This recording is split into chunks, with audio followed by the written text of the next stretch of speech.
La parole que Dieu a placée dans mon propre cœur, sans l'ombre d'un doute, est une parole spéciale et elle, aujourd'hui, va être administrée dans votre cœur. Pourquoi? Pour vous relever et vous donner les conditions de vaincre dans la vie. Vaincre de manière correcte, de la bonne façon. Parce qu'il y a des gens qui, des fois, pensent que s'ils obtiennent quelque chose facilement, ils se sont réalisés. Pauvres d'elles, ces personnes. Elles vont payer un prix terrible, pas juste dans l'éternité qui est le pire, mais ici. La personne qui se donne au mal et qui se vend au mal, elle vit une vie misérable, sa conscience va toujours l'accuser, elle sait que ce n'est pas réel, la prospérité qu'elle a. Je pense que la pire chose, c'est quand vous pensez ce linge que je porte ne m'a pas coûté de sueur. Les chaussures que je porte ont été obtenues malhonnêtement, la voiture que je possède ou d'autres choses encore. Quand nous nous mettons en règle avec la parole de Dieu, tout commence à aller bien pour nous. L'ennemi est capable de convaincre une personne de bonnes intentions.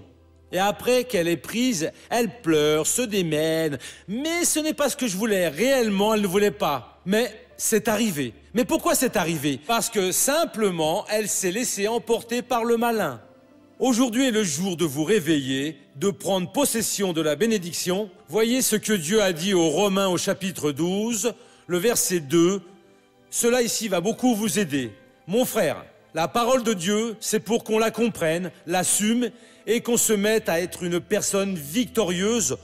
Au Romains 12, le verset 2 dit ainsi.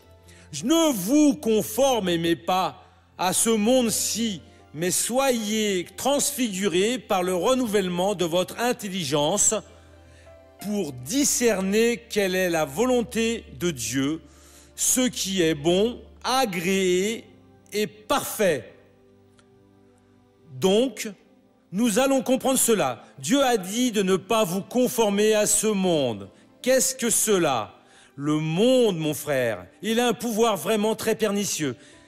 Il est capable de prendre un saint de Dieu, une sainte de Dieu, une personne qui a dévoué toute sa vie entière, des décennies à servir Dieu. Et après, cette personne commence à penser « Mais je n'ai pas eu le succès que l'autre personne a eu. Je ne suis pas heureux comme l'autre personne l'a été. » Ces questions sont même bonnes, et si la personne regarde vers la parole de Dieu. Mais elle va se laisser emporter par le monde. Alors viennent quelques exemples véridiques ou faux. Et la personne commence à dire, oui, réellement, Dieu ne s'importe pas beaucoup pour ces choses. Alors elle commence à faire, au commencement, elle tremble, son cœur bat très fort, elle ne veut pas. Mais après, elle va cédant, et quand elle voit, elle est déjà prostituée sur les allées du mal. Voyez cela, c'est une mauvaise chose. La Bible déclare, ne vous conformez pas. Et si ce monde fait ces choses et a ces offres-là, cela vient même pour vous tenter. Non, je ne veux pas faire cela. Je suis une personne bien. Je connais la parole de Dieu.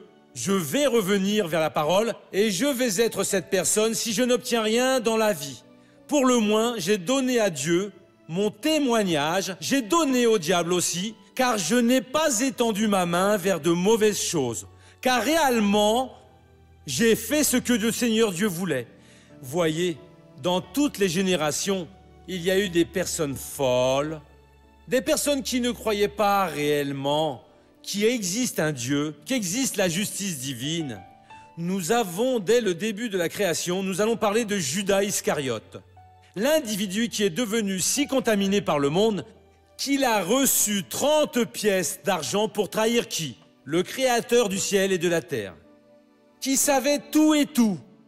Dès l'instant où la première mauvaise pensée est venue au cœur de Judas, Jésus savait déjà, mais l'homme était mauvais. Et qu'est-ce qui lui est arrivé? Il s'est suicidé. Si c'est juste ça, c'est fini, non. Il est allé en enfer, il va souffrir pour toute l'éternité. Sur ce sujet de l'éternité, nous devons nous arrêter et penser. L'homme est sur la surface de la terre depuis 6000 ans. D'ici à 6000 ans, c'est une durée formidable. Il sera en train de souffrir en enfer. Mais c'est encore peu pour 6000 ans. Mais missionnaires, on ne peut même pas imaginer cela. Plus 6000 ans, jusqu'à compléter 6 millions d'années. Ouf, c'est fini. Non, ça continue. continue, ça va, 6 milliards, 6 millions, 6 trillions. Je ne sais même pas les autres termes et c'est multiplié par des autres millions, pas encore, sans avoir jamais de fin. Et pourquoi? Dites-moi pourquoi? À cause d'un amour interdit, à cause d'une somme d'argent qui n'est pas à lui ou à elle, à cause de grosses bêtises. Voyez, Dieu est en train de vous dire, ne vous conformez pas. Soyez révoltés avec ces choses, mais soyez en alerte, car je ne vais pas céder, je ne vais pas me laisser être utilisé par ces choses. Ne vous conformez pas avec ce monde-ci. Et la parole de Dieu dit la chose suivante, Romains, mais soyez transfigurés. Mon frère, transformez-vous. Comment? Par le renouvellement de votre intelligence. Ça n'avance à rien de dire, Dieu, transformez-moi. Le Seigneur sait que je ne veux pas, non, je vais me transformer. Ici, c'est vraiment très clair. Comment est-ce que je vais me transformer? Par la rénovation de ma compréhension. Ma compréhension était bonne. Il y a eu quelques faits auxquels je n'ai pas été attentif. Et que s'est-il passé? La chose m'a contaminé. À présent, non, je vais écouter la parole de Dieu. Je vais me transformer. Si elle a dit non, Seigneur Dieu, pardonne-moi. En ce moment, je prends une décision intérieure. Je ne veux pas une autre personne qui ne soit pas mon conjoint. Je ne veux pas une chose qui vienne d'une façon malhonnête, facile. Seigneur Dieu, je prends possession de ma bénédiction maintenant. Mais transformez-vous comment? Rénovation, transfigurée par le renouvellement de votre intelligence. Et donc Dieu donne-moi maintenant le renouvellement de mon intelligence. Je veux regarder la Bible et voir en elle ce que Abraham a vu, ce que David a vu, ce que les prophètes ont vu, ce que le Seigneur Jésus a compris, ce que les apôtres ont compris, ce que j'ai besoin de comprendre. Si vous ne vous conformez pas, mais vous vous transformez, ne pas se conformer n'avance à rien.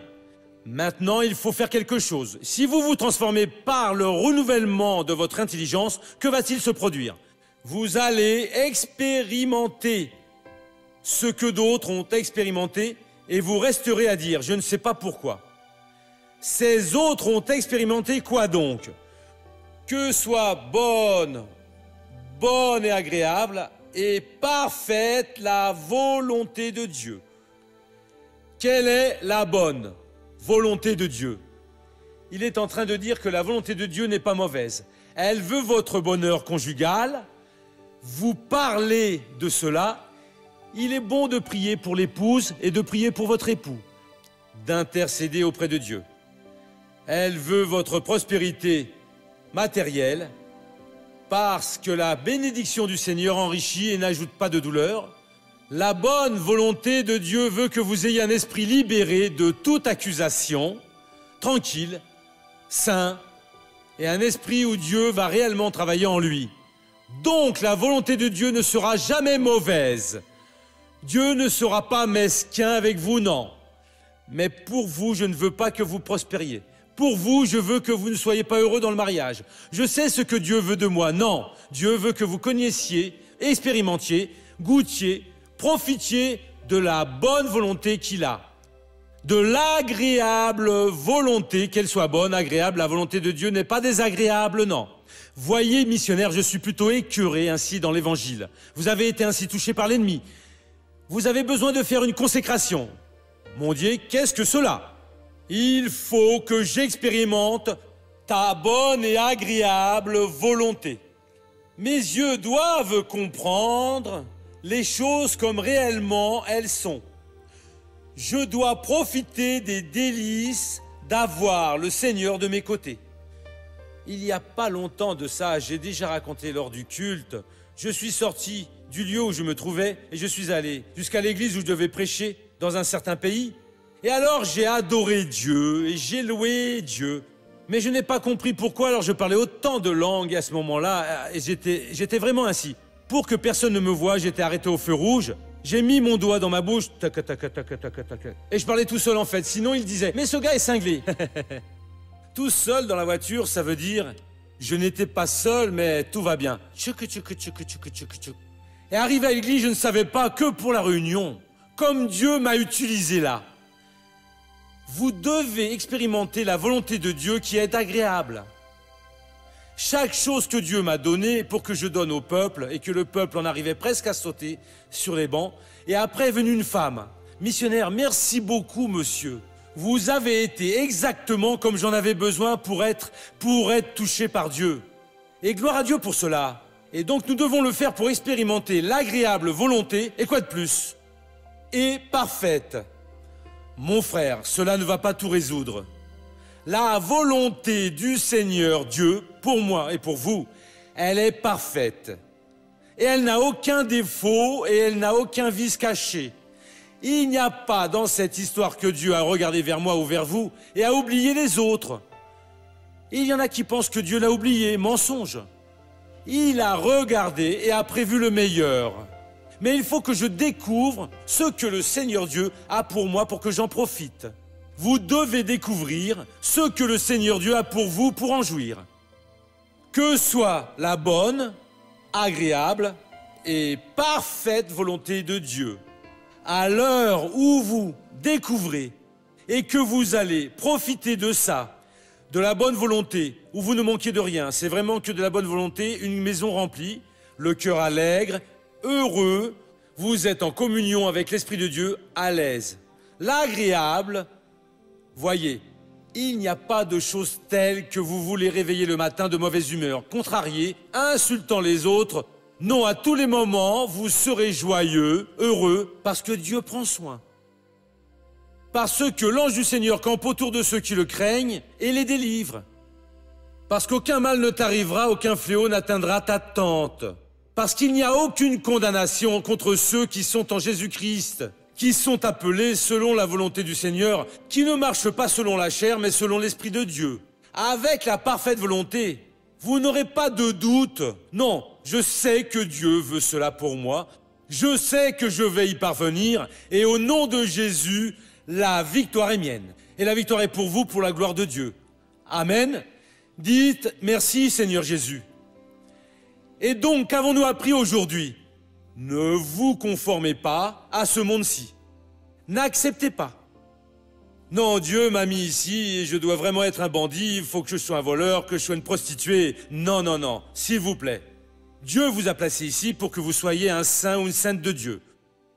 Une personne qui peut lever en l'air ses mains, Seigneur, je t'aime, regarder dans les yeux qui que ce soit, qui n'a pas à se cacher, qui n'a rien qui l'incrimine. Il n'y a rien, il n'y a pas une tache en vous.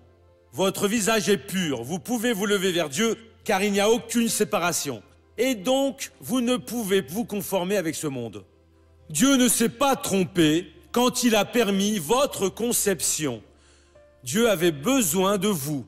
Ne frustrez pas Dieu.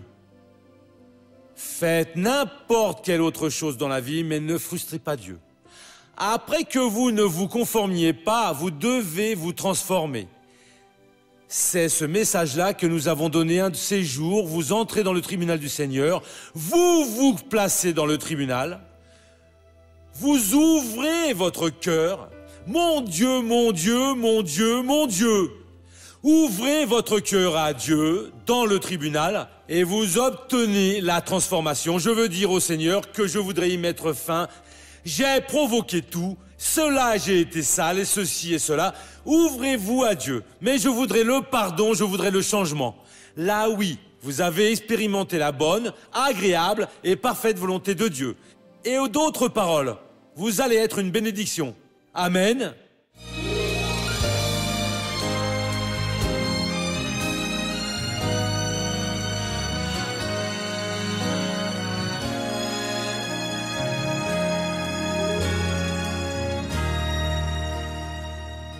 Tout ça m'a beaucoup perturbée et ce processus de dépression a augmenté, ça s'est prolongé.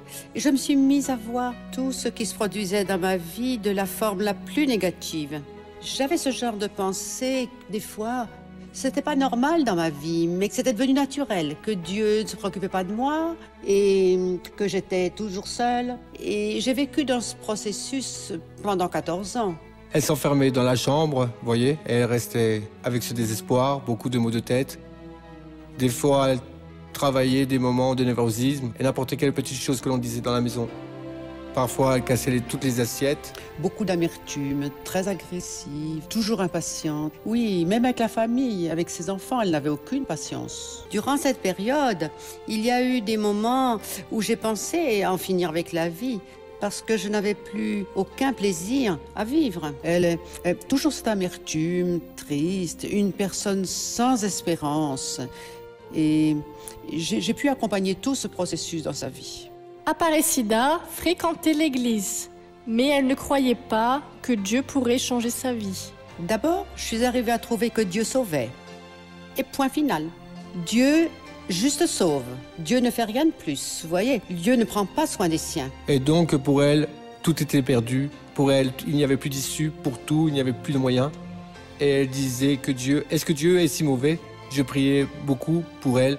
Oui, je recherchais beaucoup Dieu de ma part, mais je ne voyais pas de changement. Au plus profond de cette dépression, j'étais profondément triste.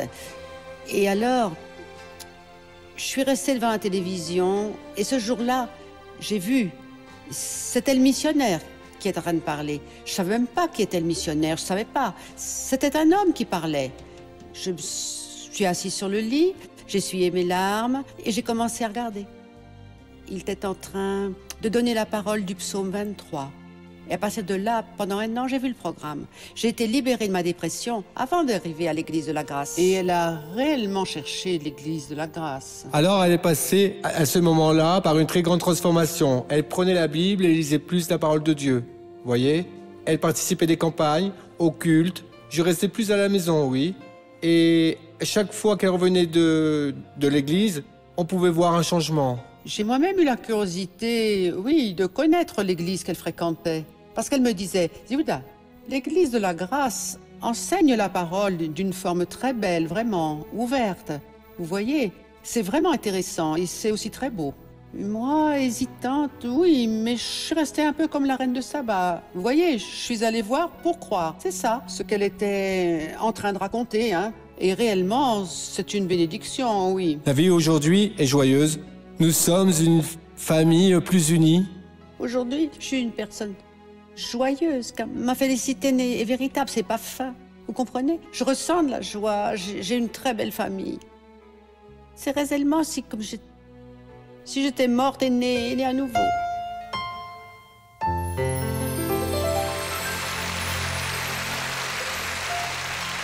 Le diable n'est même pas un peu satisfait avec le progrès de l'œuvre de Dieu. Mais Jésus a dit, j'édifierai mon église et les portes de l'enfer ne prévaudront pas contre elle. La lutte est beaucoup plus grande que nous ne l'imaginons. C'est une lutte spirituelle. Mais Dieu n'a jamais perdu une bataille et jamais n'en perdra. Vous pouvez être certain que la victoire appartient au peuple de Dieu. J'ai fait une réduction de l'estomac. J'ai péché? Voyez ma sœur, si vous l'avez fait, qu'est-ce que je peux dire? Que puis-je dire de cela? Si vous aviez une obésité morbide, qu'il n'y aurait pas le choix, vous le feriez? Je pense que je ferais, si c'était indiqué par un médecin. Ouais, pourquoi pas? Jésus a dit que si mon bras droit me fait du scandale, je dois alors couper le bras. Ce n'est pas couper ce bras. C'est la personne qui est mon bras droit. Vous devez comprendre ça, sinon la personne va alors se mutiler. Jésus ne veut pas la mutilation de personne. Ça veut dire, non, la personne peut prendre ça au pied de la lettre, voyez mes amis, et alors vouloir faire une bêtise. Arrache ton œil, je ne sais pas s'il y a un idiot pour faire cela, ça veut dire. Mais pour ce dont parle, Jésus a dit ça, c'est dans la Bible, mais cette personne qui pour vous est votre œil, vous devez l'ôter. Cette personne a dit, elle a fait une réduction, et si c'est un péché, je pense que non, c'est elle qui va le dire. À présent, il y a un de mes amis, il faut qu'il donne son témoignage. J'étais en train de parler avec lui, c'est un chanteur. Et il a chanté un de ces jours-ci, un de mes cultes, mais pas ici. Il a aussi déjà chanté ici. Et il m'a raconté ainsi, missionnaire, je pesais près de 140 kilos. Le jour où je suis allé signer un contrat à la maison de disques, j'étais en train de trembler. Alors le directeur de l'entreprise m'a dit, vous êtes vraiment ému? Je lui ai dit non, j'étais pas très bien. Ils m'ont conduit à l'infirmerie et là, le médecin m'a examiné. Pression de 24/18. M'ont emmené à toute vitesse à l'hôpital. Je suis resté interné 2 jours. J'ai 24 ans. Le médecin s'est approché. Vous avez quel âge? 24. Vous voulez vivre? J'ai dit je veux. Alors vous devez maigrir. Et maigrir vraiment. Ou alors vous allez mourir. De cette façon. Monsieur, vous voulez me parler d'une opération de l'estomac? De réduction comme elle a dit? Non. Vous allez faire exactement ce que la personne qui a fait la réduction fait. Vous allez prendre une assiette et diviser en 2. Tout ce que vous mangez, juste la moitié. Vous aurez des mal de tête, vous serez accro quelques jours, mais d'ici peu, vous vous habituerez. Et quand vous vous êtes habitué, vous coupez la moitié, vous restez juste avec un quart.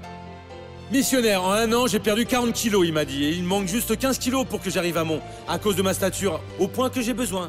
Et la pression normale, je n'ai plus rien. Maintenant, même moi, je voyais tout, je voulais tout manger. J'étais en train de faire adieu au monde, je voulais dire. Je ne vais plus être ici, donc laissez-moi tout manger. Et très souvent, cela je veux dire, la personne qui réduit son estomac, c'est ce qu'il arrive, elle va manger moins. Et n'ayant pas ingéré tant, elle ne va pas avoir ce problème. Cherchez un docteur, c'est meilleur. Oui, laissez-moi rester dans mon domaine ici. Laissez-moi prier pour ceux qui sont chez eux, Père. Je prie pour les personnes qui sont chez elles. Je demande le toucher du Seigneur. Je le demande maintenant, Dieu, le même que nous avons vu dans la bouche, en tout endroit du corps de ces personnes, guérit, libère, transforme. Mon Père, toute ma foi s'unit à la foi de cette personne. Et je dis à présent, tout mal qui est dans cette vie, toute souffrance, lâche cette personne et va-t'en au loin, au nom de Jésus-Christ, et vous dites Amen.